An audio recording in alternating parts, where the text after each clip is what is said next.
Welcome to step 2 of ciabatta bread making. In this step, we're going to add the remaining ingredients as well as knead the dough.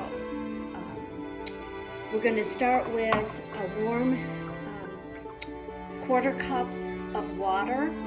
And again, the temperature should be from about 95 to 104 degrees. I'm just going to get the yeast from the refrigerator.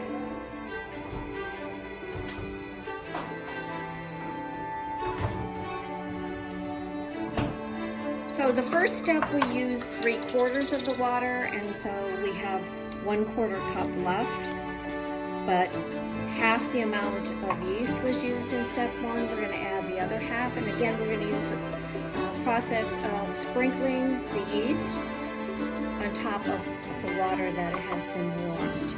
And it is 1 teaspoon and 1/4. And again, if you have a little bit more yeast, that's okay. So we're starting step 2, allowing the yeast to begin to be activated. We've had our starter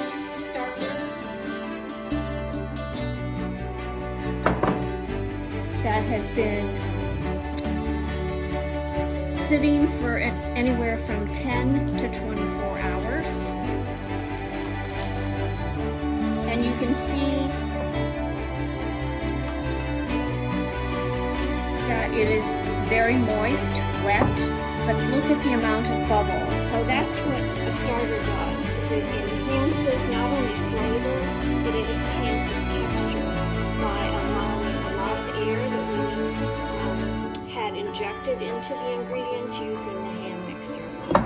So while we're waiting for the yeast to be activated, we're going to have 2.5 cups of flour. Again, it's bread flour by King Arthur.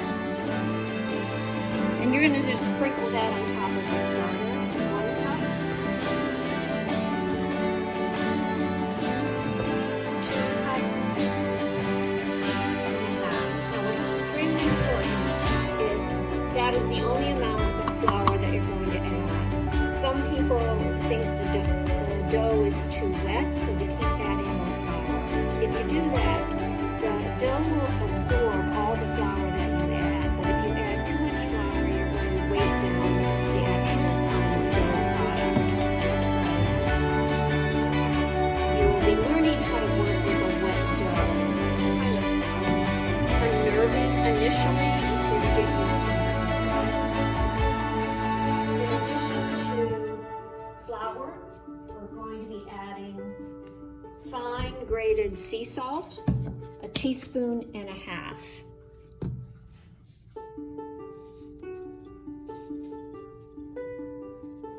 Now salt really promotes browning as well as it does interact with the other ingredients. But basically the salt is the browning agent. Then the Italians would faint. Mary has added her own version. I add 1 teaspoon of sugar. So this is optional. You do not have to add that. You won't find it in any ciabatta bread recipe, but I think it adds a little bit to the flavor.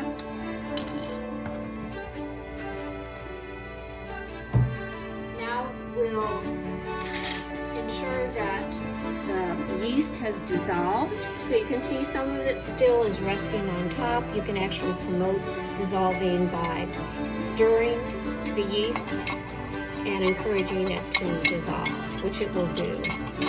Again, we're not looking for bubbles to indicate that the yeast has started to activate. Doesn't mean you couldn't wait for that, but it's really not necessary. And you can see it's all been dissolved. So we're going to pour that over all of the ingredients that we added that rest on top of the starter. If you want to get a few of those yeast granules, you can add a little bit of water. Swirl it around and just add that. Now before we begin to use the mixer, we're going to just stir all of the ingredients. It just promotes some of the flour to be absorbed, because once you start using a beater, the loose flour that hasn't been absorbed yet sort of just flies out of the bowl. So once I begin to use the mixer with bread beaters, I'm going to start on low. And the process of, and this is really the way to knead the bread, and the advantage over hand kneading is that you can inject a larger amount of air into the ingredients. And you'll see that the dough transforms while you're actually kneading it with a mixer. So I'm not going to talk very much because you won't be able to hear me over the sound of the hand mixer, but we're going to use 3 speeds, and we're going to observe the change in dough, and I'll stop and point out the changes. Right now it's still moist, but you can already see the flour is already starting to be absorbed. So what the beating and the kneading does is just promotes greater elasticity, and the ingredients just begin to interact much in a different way. So we're going to begin on low.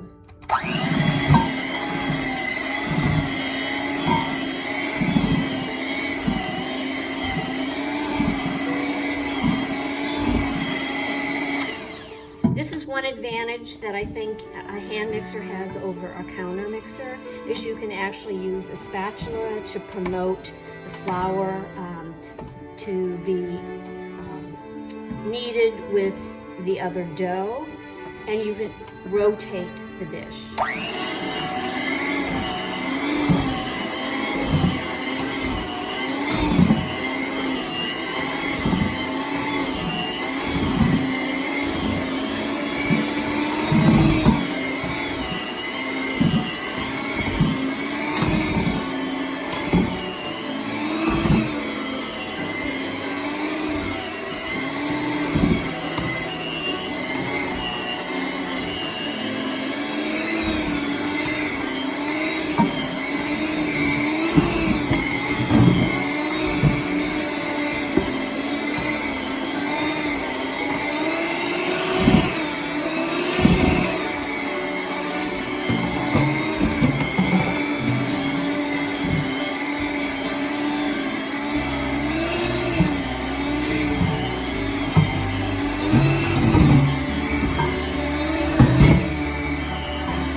Elasticity or the bounce to the dough has changed. Most of the flour has all been absorbed. So I'm going to choose to use a 3rd speed on the mixer. And what you're going to look for is more of a shininess. And as you pull on the dough, it will actually be able to be thinned. I'll show that to you. And as you're using your spatula, you can actually tell the feel is different. So the dough is beginning to take form with this type of kneading.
Approximately 5 minutes. The timing isn't as important as to watch how the consistency of the dough changes. Now you can maybe see that there's a little bit more shine to the dough.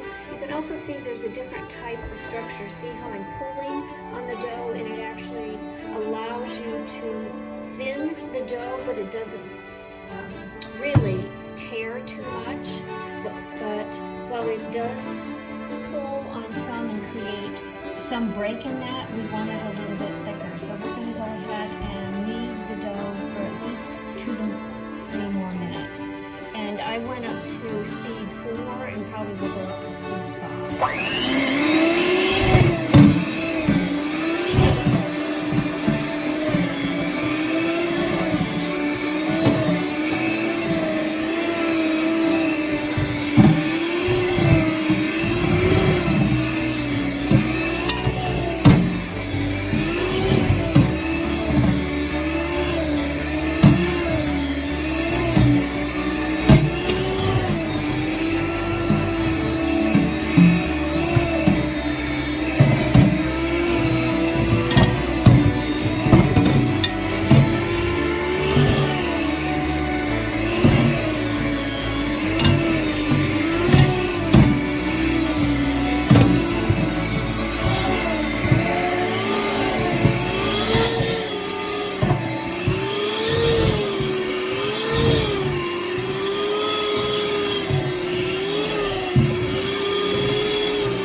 Rise and hold its shape. So that's the type of elasticity you're looking for.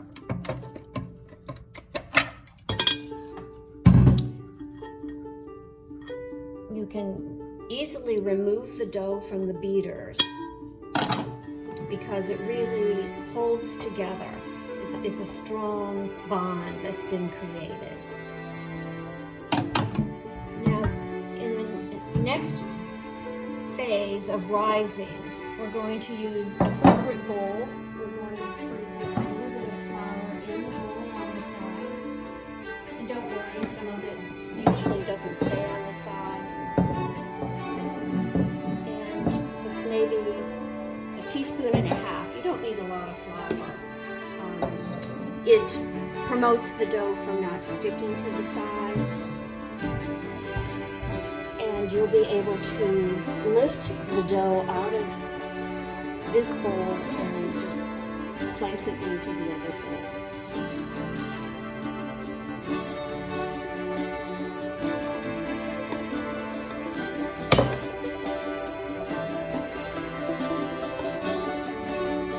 Again, you get the impression that it's going to stick to the bowl, and some of it does retain in the bowl, but for the most part, the dough hangs together, and that's a good sign that you've kneaded the dough long enough. If you're able to pick up some of the dough, you can put it right on top.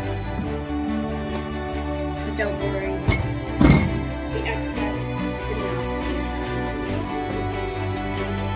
So we're going to cover it like we did the starter, saran wrap, then a plate to prevent any drafts and then